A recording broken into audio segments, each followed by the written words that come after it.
This is So In Flow, a podcast to help you activate the power of creative flow in every part of your life, business, and of course, creative process to make your creative dreams reality. This podcast is produced in collaboration with Seahorse Bookstore, the independent bookstore with a mission to awaken the imagination. Order your books and stream your audiobooks through Seahorse. Hey, this is Molly Murray. Welcome to So In Flow.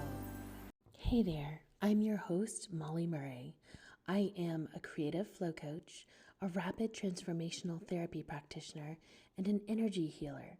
And I own Seahorse Bookstore, an independent bookstore on the southwest coast of Scotland, with my husband, Gordon Murray. I help creative people heal the rejection wound and bring creative flow into every area of their lives to become thriving artists. I believe that the block is the way, and the issues that are holding us back also hold the treasures we need to become who we need to be to reach our goals. And I am so excited to introduce our guest, Liz Roberta. Liz is the author of the Hay House book, Living in Tune, and she has a spiritual coaching business for spiritual entrepreneurs. Good morning, Liz. How are you doing today? Hello, I'm very well, thank you. We've got a beautiful rainbow outside today. I went for coffee with my husband this morning, and I think it's going to be a good day, and I'm so excited to talk about flow.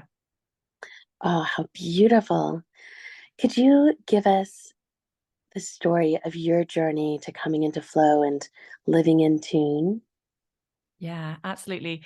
This is a long story, so I'll try and miss out a few steps because it's basically my whole career journey. So I've always been super driven and like high achieving, often coming from a place of lack. Now I realize as I look back, I was trying to prove something. I was trying to feel worthy and feel successful. So I felt like somebody. And so I started my career. I studied economics. Then I went into investment banking. And then I got a massive anxiety disorder. I got generalized anxiety disorder. And that manifested as insomnia, heart palpitations, terrible headaches every day. And it took a long time to figure out what it was. I went for an eye test, I had a heart exam, all these things. And then eventually the doctor was like, there's nothing physically wrong with you, because that's what I thought had happened. I thought there was something physically wrong. And he was like, I think you've got an anxiety disorder. Now, I didn't know what that was, what that meant. And basically that had happened because I was so out of tune. And I didn't grow up with any money. So when I was at university, I was also working two jobs. I worked at a coffee shop and as a lettings assistant at an estate agent. And so I was just so busy all the time, constantly, and really striving and trying to do better. And basically what had happened was that my nervous system had got so used to functioning at 110%, constantly, never having a day off, never having any kind of rest, just work all the time, that I was basically becoming really, really burnt out, and my body didn't know how to slow down or how to calm down. So I ended up being in quite a bad place physically. I also realized within 6 months that I was not meant to be doing finance and banking. So it was kind of a low point, although I was doing really well on the outside. Like on the outside, ticked all the boxes, yeah, doing great. And I was proud of what I'd achieved, but I felt so terrible. And basically that started me on a holistic health journey. So my doctor just prescribed me some pills for my anxiety disorder, but I was like, this isn't a cure. They were just to help the symptoms. And I'm someone who's never wanted to take pills and things if I can avoid it. If I have to, obviously I will, but as much as possible I want to be natural. So then I went down this path of hypnotherapy, Reiki, acupuncture, crystals. I was doing 3-hour meditations on YouTube to try and open my third eye. And when I did that and my third eye opened and I started seeing visions, that was actually what stopped the headaches. So I realized that the terrible headaches were because I wasn't aligned with my third eye and I hadn't focused on my third eye. Now, among all of this, I'd actually always been spiritual. So ever since I was little, I was burning incense in my room. I was doing spells, obsessed with fairies. I started reading tarot when I was 14. So I'd always had this spiritual secret, I suppose, the side of me that was always a hobby. And being forced to try these different healing modalities in my early 20s just really accelerated that spiritual journey for me. And I was like, this is incredible. This is so powerful. And it really became a full-time hobby at that point. I was working, but outside of work, like spirituality was the thing. So I changed career. And then I was like, if I do something more creative, that's going to solve everything. And I'd always loved fashion. So I went into fashion and I became a merchandiser. And I thought that would fix it. But again, in 6 months, oh, this terrible, terrible feeling in my stomach. What is wrong here? And what was missing? Yes, it was more creative. Yes, it was more fun, but there was no purpose. There was no meaning. I wasn't helping the world in any way. And so it was basically while I was there, I ended up sitting next to a triathlete who was my boss, and he started recommending personal development books to me. And I started learning about entrepreneurship. And I basically realized I need to be an entrepreneur. So while I was working full time, I set up a yoga brand on the side and I was selling yoga gear on Amazon. And then eventually I started trying to get a book deal with Hay House. I started that in 2018, got the book deal by 2020. And then it was actually through that process, I was trying to get a book deal. And to do that, I was growing an Instagram account. I was blogging every week. And then after about a year and a half of doing that, I was like, I'm spending so much time building this brand. I really would like to make some money from this. So I started doing paid tarot readings, and then I added coaching, one-to-one coaching in 2020. So yeah, it's kind of a long story, but that's how I got into this work essentially. Oh, that's so wonderful. I love it. I always feel that those really difficult things that are out of alignment are just little nudges to bring us further into alignment. And as your book says, living in tune. So could you tell us some of your favorite routines for living in tune? Yeah, definitely. For me, it's all about nature. So nature is the one for me. Right now, I'm looking out at fields and sheep. And I was born on the south coast of England. So I just love being on the beach, looking out at the horizon. My favorite thing is when the sunlight is sparkling on the sea and it creates that gold sparkle. And if you have a look at the cover of Living in Tune, that's kind of what it represents. And I was actually living in Poole in Dorset when I wrote this book, which is where I grew up. And I moved back there about 8 years later. And that it was actually while I was there that I wrote the book. And I pretty much wrote the whole thing when I was walking along the seafront at sandbanks, and I would talk into my voice notes on my phone, and then I'd drive home and I would transcribe them. So the whole book was written as I was walking along by the sea. So the sea has always been this kind of energetic supercharger for me. I feel so inspired. When I'm walking in nature, I'm more relaxed. And for me, I'm not someone that necessarily sits in silence and meditates. But when I'm walking, it's like a walking meditation. And I look around, I'm in awe at nature. And so my brain quietens down and I'm just enjoying the moment. I have that presence. And it's when I'm in that state in nature that I find the words come through more easily. So whenever I'm stuck, I just try and go for a walk, get out into nature, connect with nature. And then often I'll find that the words come through, but it's a hard balance because you can't force it and you can't go, right, I'm going to go for a walk and then the words are going to come through. Like, that's not how it works. And sometimes they don't. Sometimes I'll go for a walk and then I feel more relaxed, but still no words come through. And I get back home again, but I'm in a more relaxed state. I'll make myself a coffee. I'll go on the sofa and then I can start writing. So nature's definitely a big one for me. Also, just being comfortable. Like, I live my life on the sofa pretty much. I have an office, but I only use that for when I'm doing calls, like coaching calls, and I've got a membership and a mastermind and things like that. So when I'm doing calls in my business, I'll be in my office, or when I'm doing podcast interviews, I'll be in my office. Apart from that, I'm on the sofa under a blanket all the time, or maybe in my bed. And for me, that's a big part of it as well. I need to be comfy to be creative. If I'm sat at a desk or in like a formal situation, that's not going to help me to be in creative flow. And I love having soft fabrics and just being really cozy. And that also really helps me as well. Oh, wow. I absolutely love so many things about this. Just to circle back to the cover of your book, if you listeners are not familiar with Living in Tune, you need to look it up. Buy it from Seahorse. You can order from anywhere in the UK. It's that cover is one of my very favorite covers in our shop, and I know so many bookstores. I know people like the saying is don't judge a book by its cover, but as booksellers, we have found that to be the opposite. People do judge books by their cover, and when an author takes the time to create a cover that is meaningful, it holds so much energy and it calls out to readers. So you absolutely can find the right book for you by looking at the covers. And so it's interesting that I found that old adage completely turned on its head. But look up Living in Tune, order it through Seahorse so you can experience just the magic of that cover. I also love hearing so much about your creative process. I really identify with that. Um, do you have a routine that you follow every day, or are you someone with less of a routine? No, I do have a routine every day. My husband and I always joke about it because if anyone listening watches Friends, there's an episode of Friends in season 6 where Ross and Monica do the routine. And so we always say it's like that. We do the little movement that they do. And I do the routine every day. And so I start with Wordle. If anyone knows what that is, it's a daily word game on your phone. I do that every day. I do gratitude journaling every single day. So I actually use a page a day diary.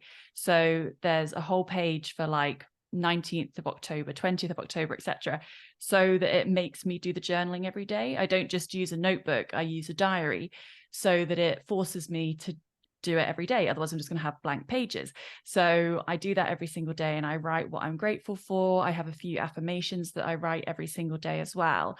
And I write a whole page of these gratitude statements and affirmations.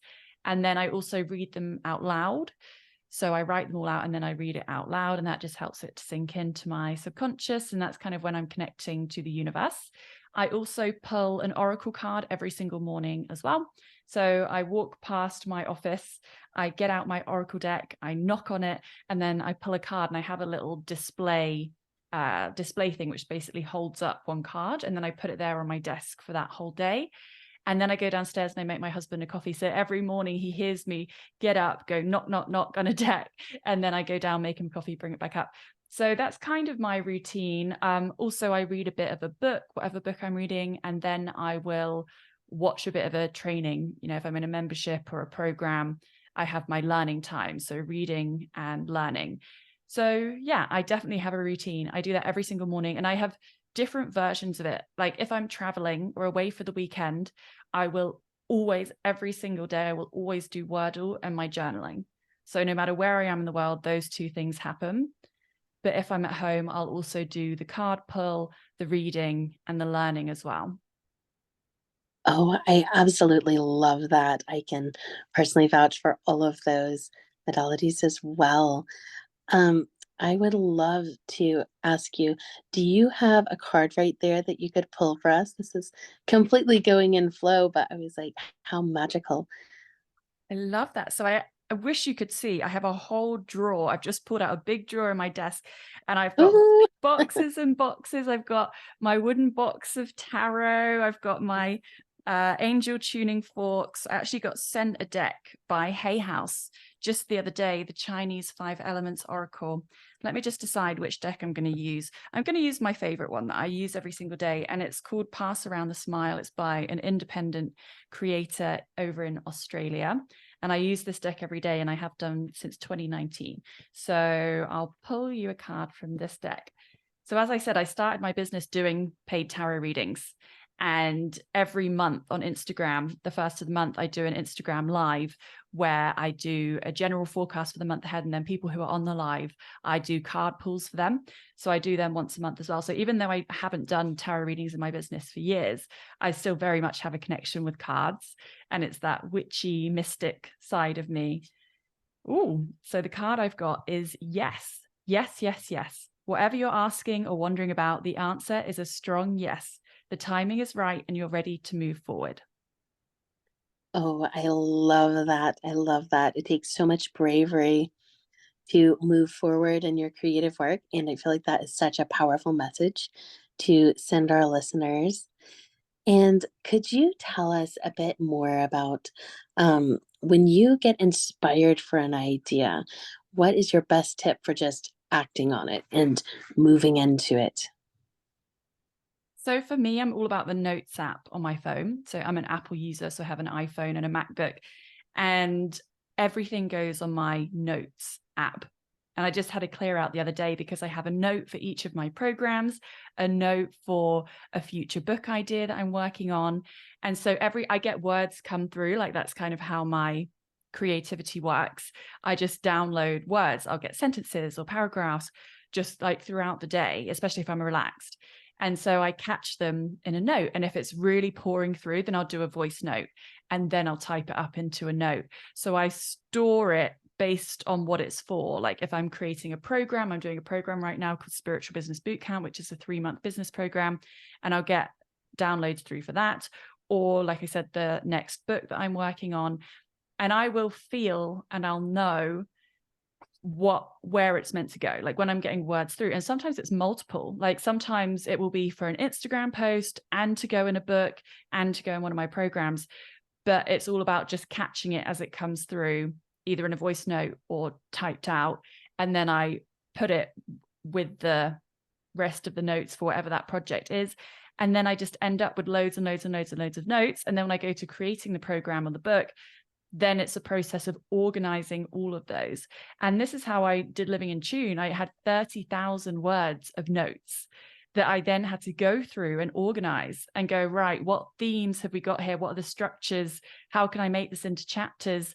And I had to organize just 30,000 words of random sentences and paragraphs and phrases that had all come through, and identify how I was going to organize them and sort them out. And that process for a book, that can take 3 to 5 days. For a program, like a 3-month program, 2 full days. So yeah, it's a process, but I realize it's the same process that I do every single time. Every single time I do a book or a program, it is that sorting through, but I've already got the information. All the information has already come through. It's already been downloaded. And then I just need to organize it and action it and put it into a format. Oh, I absolutely love that because that brings up another topic I'm very passionate about, and that is the muse, inspiration. Would you say, Roberta, that inspiration is something outside of us that we're channeling, or is it something inside of us? And this goes into the big question, do you believe in the muse? Good question. It really does feel to me like it comes from something outside, because it kind of pours in. It's not from my mind. It's often at moments that are kind of inconvenient, like when I'm trying to go to sleep or I'm in the car and it just comes in. I'm like, oh, for God's sake, I've got to like catch this. So it's not coming from me. It's not like I'm sitting there thinking about it or trying to create it. It just comes in. So it does feel like it's external. And to me, it definitely feels like I'm channeling something. And I mean, I've done past life work, and over again, I've been a spiritual teacher, a mystic, been in the Akashic realm, which is a whole realm, and there's keepers of the Akashic records. And so, yeah, for me, it definitely feels like I am channeling it through, rather than creating it myself, for sure. Wow, I love that. And tell me a little bit more. What really inspires you? Do you ever go out and consciously look for that inspiration, or do you just kind of wait for it to arise from your routine? Yeah, it comes through involuntarily, I would say.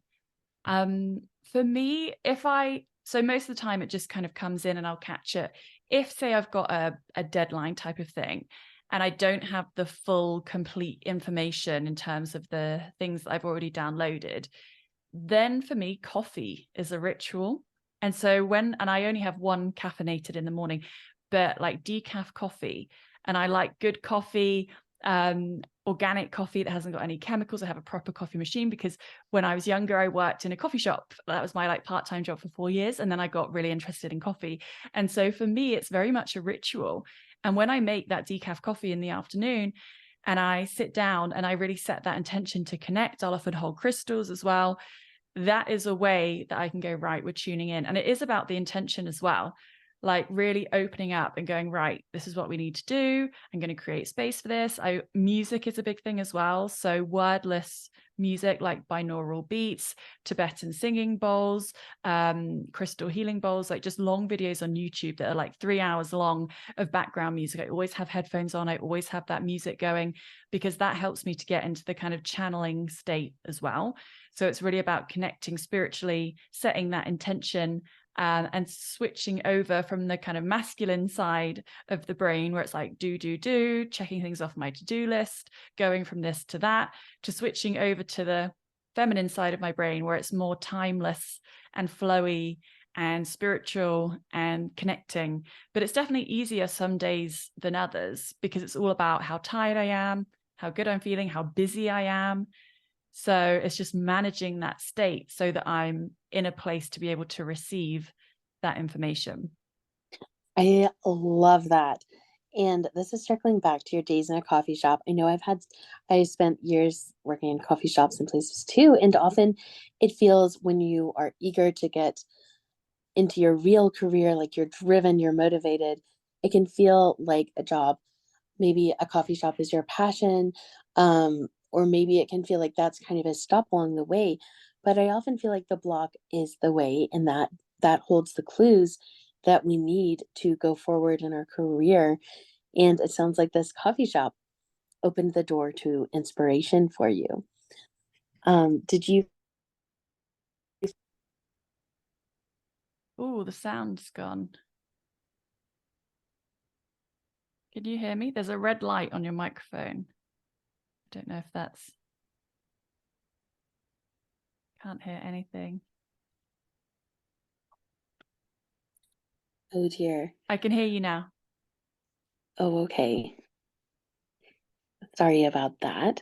So I'm wondering, I always feel like the block is the way, and sometimes it can feel like you're waiting to get into a the right thing, the place where you're going. And it sounds like you're in a coffee shop for years and you're very driven. So um that could have been a lot of people, like that is what they love to do and they want to be in a coffee shop.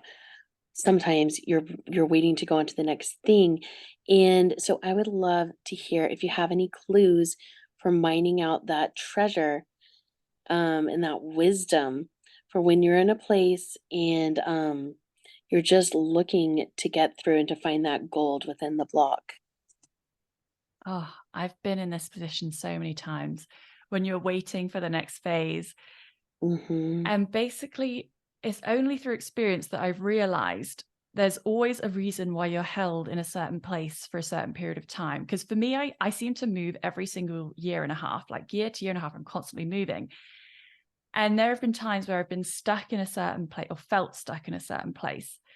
But then at the end of that period, there I see, oh, that's why. So for example, I lived in Leicester and that was when I worked in fashion.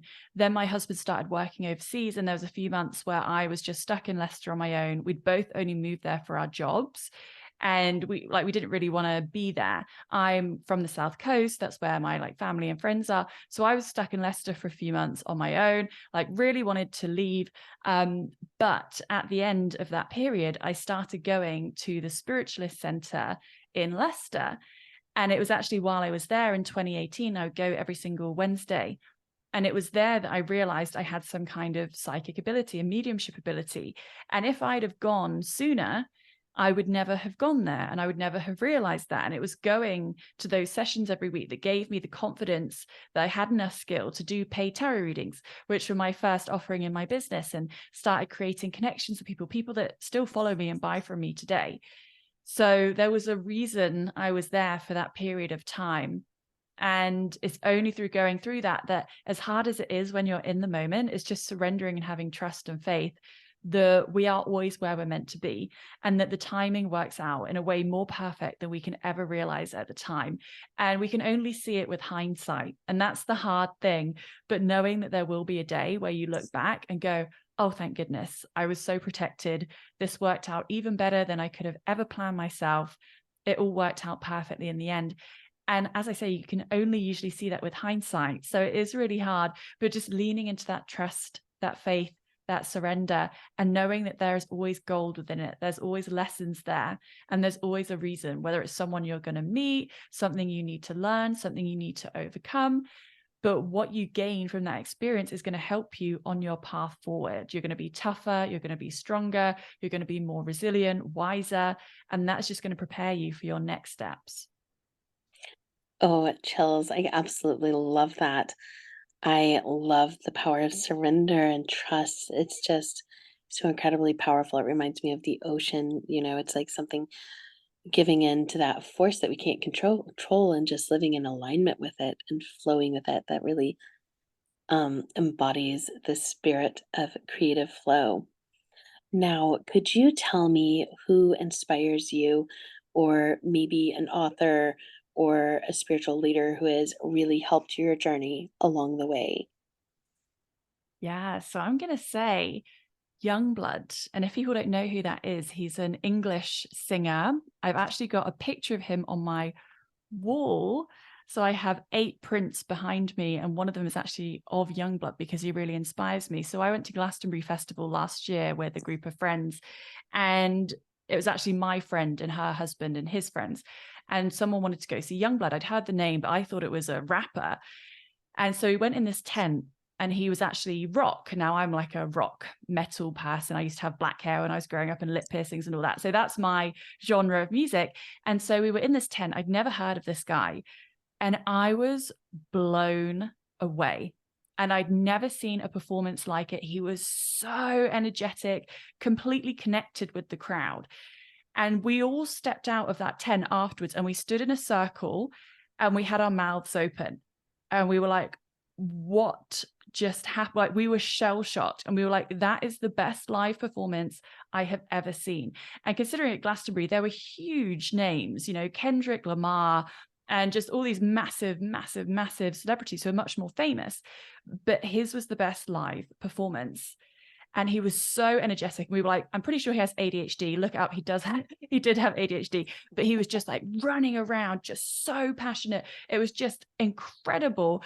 And just the energy that he like transmitted out to the people in the audience, and his passion. And he's really passionate about social issues as well. And he's just incredible. And you don't get it from listening to him. Like, I listen to his music online now, and it doesn't have, I mean, it's still good, but it doesn't have the same energy. Like, if you see him live, you'll just be shell shocked, like the energy that he sends out. So yeah, that's definitely my muse at the moment. Oh, I absolutely adore that. I'm going to look him up. And now, before we close, I'm just wondering, are there any last bits of wisdom or inspiration you'd like to share? Oh, good question. I want to go to the first chapter of Living in Tune, which is called Power. So in the book, there's 21 chapters. They each have a question. It's 21 questions to activate your intuition and find your life purpose. And each of the 21 chapters starts with a word that begins with P. And the first one is power, because I think that is the foundation of everything. To manifest, you have to believe that you have the power to be able to create your reality. To trust your intuition, you have to believe that you have the power to receive information through your intuition. Everything comes down to power and believing in yourself and trusting that you are powerful. So I think that's the message that I want to share here, is that knowing you are so powerful is the foundation to creating everything that you want in your life and your business. And connecting to that power that you have within you is going to make you so much more electric and so much more magnetic to everything it is that you want to create. Wow, I absolutely love that. Thank you so much for all of your wisdom, Liz. Now, can you tell us how we can get in touch with you if someone wants to find your page and give it a follow? Just give us your links. Yeah, so I'm on Instagram. That's where I am every day. at I am Liz Roberta. My website is lizroberta.com. My book is called Living in Tune, published by Hay House. And if you go to lizroberta.com/reading, you can get a free angel card reading. Oh, this is so, so beautiful. Well, thank you so much, Liz. We are thankful you are here and just wishing you every good and magical thing. Thank you so much.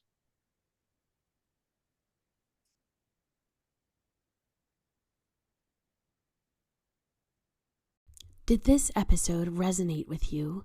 If your heart feels that pain of being rejected, and you would love to heal the rejection wound and feel accepted, celebrated, and belonging, join Beloved, a 3-week experience to heal the rejection wound forever. It includes a live workshop and group gatherings, a pop-up Facebook group, and a pre-recorded rapid transformational therapy session and subconscious transformation meditation to recode your neural pathways to feel the love surrounding you. Thank you so much for listening. Thank you for sharing your time and your energy and for sharing your creativity with the world. I would love to give you an invitation to create the magic of flow in your life and work, because I know that the world is a better place when you create the visions on your heart. If you would love to focus and become immersed in creative flow, no matter what else is going on in your life, then hop on my website, sewandflowwithmollymurray.com, and download 15 minutes to focus and flow for free.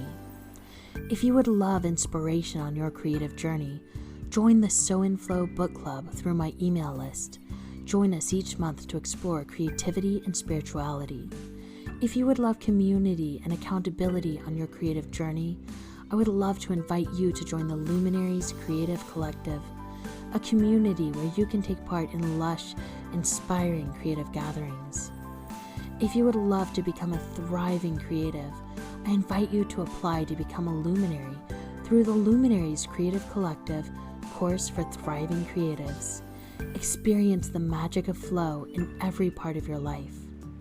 If you would love support along any step of your creative journey, then reach out to me about my lush one-on-one creative mentorship packages. This podcast is produced in collaboration with Seahorse Bookstore, the independent bookstore committed to awakening the imagination. Order your books and stream your audiobooks through Seahorse. I am so excited for you to create the impact you deserve and to truly thrive as a creative. Together, we are changing the world in wonderful ways. If this discussion piqued your interest, I hope you stay tuned for the next episode.